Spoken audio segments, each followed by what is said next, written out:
রাজ্যের মুখ্যমন্ত্রী হিন্দু নেই, মুসলিম আছে, বেগম মমতা বানো।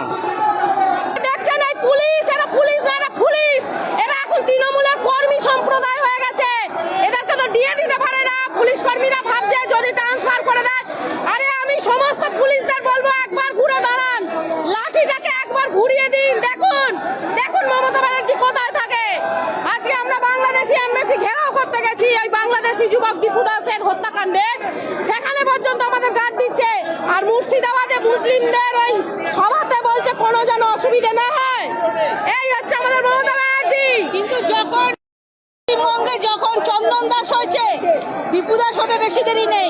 যখন দীপু দাস হবে তখন কিন্তু পুলিশদের ঘরের ছেলেরাও দীপু দাসের মতো। এই ঘটনাটা বিবেকবান মানুষকে বলবো ভাবতে। আমি চাইবো সবাই শান্ত থাকুন, নিজের নিজের ধর্ম পালন করুন।